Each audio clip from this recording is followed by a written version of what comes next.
They take all these things like turn your lights off tonight or conserve or solar stoves, things that sound reasonable, but the agenda is carbon taxes, 1 billion dead in the next decade conservatively in the third world. And let me give you a little news flash. They told the third world we're going to cut the funding of the West and give you the money. And when they finally got the treaty, 2 years ago at Copenhagen, it was right at double the taxes on the third world that they'd put on the West. This is a death sentence. This is to destroy industrialization of the third world that would actually handle people having, quote, too many children. Once you industrialize, on average, you have 1.5 children for every 2 adults. That's not even replacement rate. The West is dying, falling apart all over Europe, the U.S., Japan. They're not replacing their children, nobody to pay for the Social Security.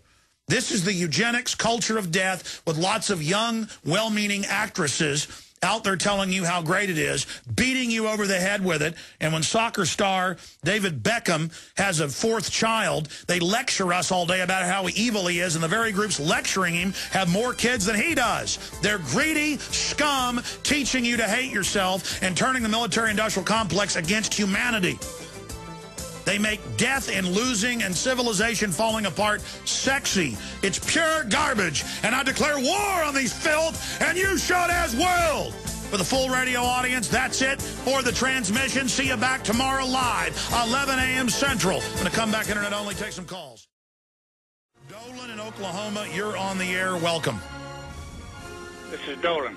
Yes, Dolan, welcome. I want you to know that I'm not a slave. And I had this encounter about 15 years ago with this whippersnapper from Texas. I don't know who he is, some guy named Alex Jones, who completely has turned me around. I want to thank you. Well, thank you, sir. It's good to be a whippersnapper. Now, are you an extremist that believe the sun affects the Earth's climate?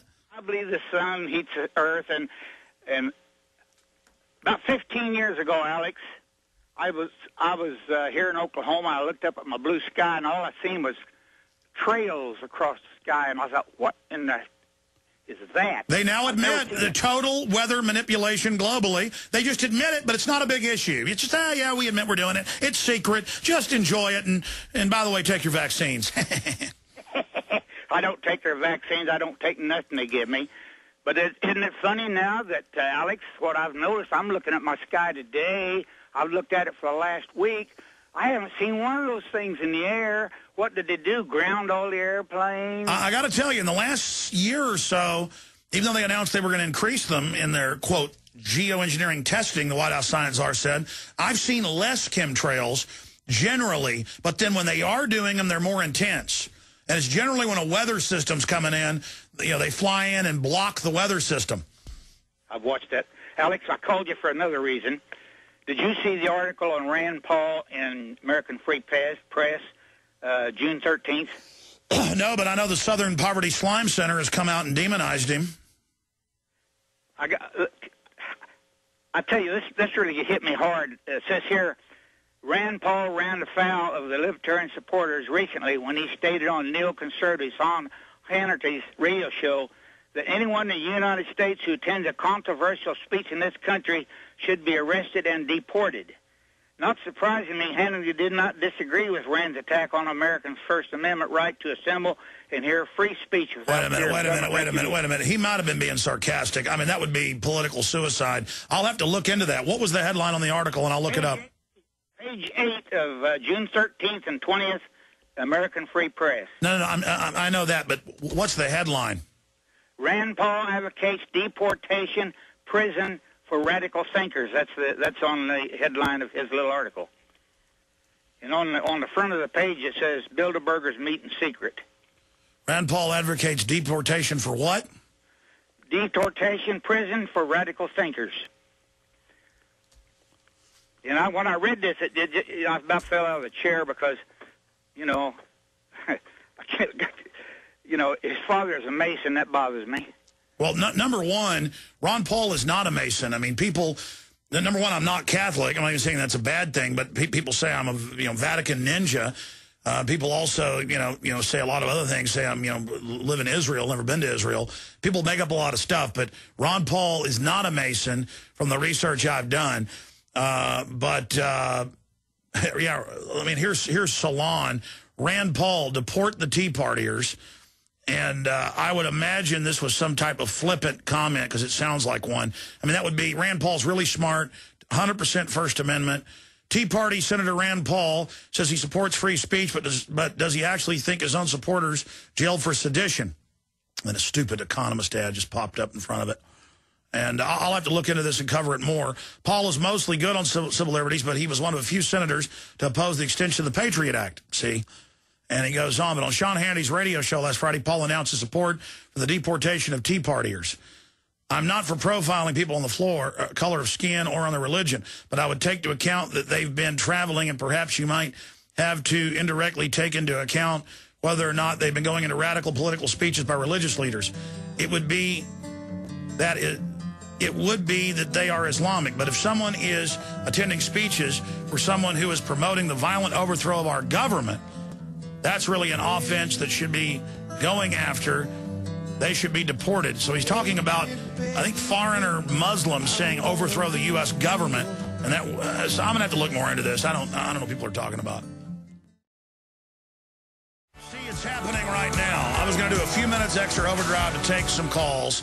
And then a caller, that's why I love taking calls, brings up an issue I didn't know about. During the break, I went and looked it up. We're going to play the audio here in a moment. Rand Paul, deport the Tea Partiers. And the fella called in with a similar headline. That's not exactly what he said, but I disagree with what he did say. Even though it's a very short clip and I've got to do some more research, it doesn't sound good. And I've seen him stand up against the Patriot Act, stand up against the wars, the debt ceiling. He's done everything he said he would do, and I've been very pleased. But this is not something you hear Ron Paul say. The Kentucky senator calls for those who attend radical political speeches to be jailed. That's the Salon headline, and I didn't know about this. This happened. This happened a few weeks ago. Yeah, this happened back in actually back in June. So, and when you actually get the quote, he was saying it wouldn't be that they're Islamic. But if someone is attending speeches from someone who is promoting the violent overthrow of the government, that's really an offense that we should be going after. They should be deported or put in prison. Now, wait a minute. If you're saying we should throw all the bums out, we have a criminal government occupying us, and if the government continues to stomp on our liberties, it's our right, our duty to remove that government and institute a new one. And that's Declaration of Independence. And he needs to clarify himself on this. And then, of course, they go on to say, oh, if they want the violent overthrow of the government, well, then lock up all Tea Party rally attendees. So it's bad enough to say arrest somebody who calls for the violent overthrow of the government. I mean, if you say the government's corrupt, we have a right to, defend our liberties, and if this government gets pushy, we have a right to do that physically. That's 1776. And, we've had discussions about when is the proper time for that. There's no doubt it's our right and duty and freedom if we decide that that's the time under the Declaration of Independence. If you don't believe in that, you don't believe in the Declaration of Independence and July 4th. I mean, that's why we have July 4th, 1776. So read the Declaration of Independence. And but continuing here, to say that people that are attending, what if you're just walking down the mall at the there in D.C. and you hear a speech and it's say some type of radical speaker, whether they're Muslim, Christian, whatever the case is, atheist, and they talk about if the government keeps getting pushy, we're going to have 1776 and go to the cartridge box. If you heard somebody hypothetically say that, would everyone there be arrested and deported? That's a dangerous talk. Now, this is only 38 seconds long, and it's from Think Progress, which has been George Soros funded in my research. So I've got to find out more and try to find the original archive of this back in June to see if this is accurate, because I've had different groups edit together what I've said before. So we'll have to investigate this, but since the guy brought it up, we're discussing it. Let's go ahead and play that clip. Now you've set yourself up to be called a bigot because now you want to profile people at the airport. Well, no, you can't win, Rand. I mean, they've got an answer for everything. But here's the thing, Sean, is I'm not for profiling people on the color of their skin or on their religion, but I would take into account where they've been traveling, and perhaps you might have to indirectly take into account whether or not they've been going to radical political speeches by religious leaders, but it wouldn't be that they are Islamic. But if someone is attending speeches from someone who is promoting the violent overthrow of our government, that's really an offense that we should be going after. They should be deported or put in prison.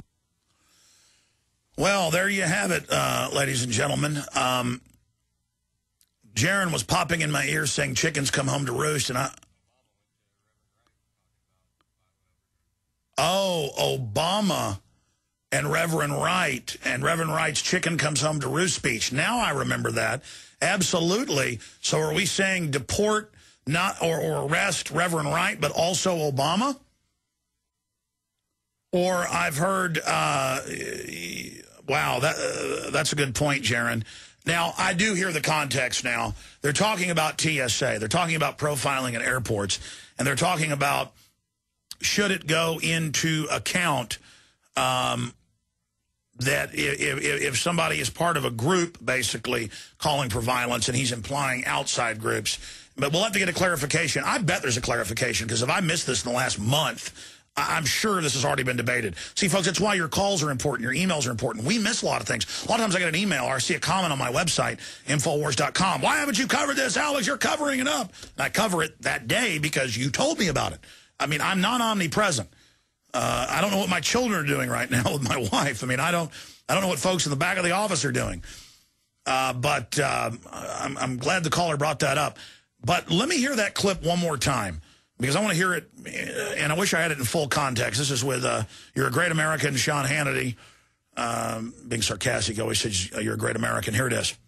Now you've set yourself up to be called a bigot because now you want to profile people at the airport. Well, no, you can't win, Rand. I mean, they've got an answer for everything. But here's the thing, Sean, is I'm not for profiling people on the color of their skin or on their religion, but I would take into account where they've been traveling, and perhaps you might have to indirectly take into account whether or not they've been going to radical political speeches by religious leaders, but it wouldn't be that they are Islamic. But if someone is attending speeches from someone who is promoting the violent overthrow of our government, that's really an offense that we should be going after. They should be deported or put in prison. Yeah, no, he's talking now, clearly that context was about Muslim, quote, extremist. He's talking about people coming into the country and profiling and deporting them if they're calling for violence. And I'm sure when I do find his clarification, because I'm sure this was a big issue that we missed, that's what he meant by it. But it still doesn't pass the smell test, does it?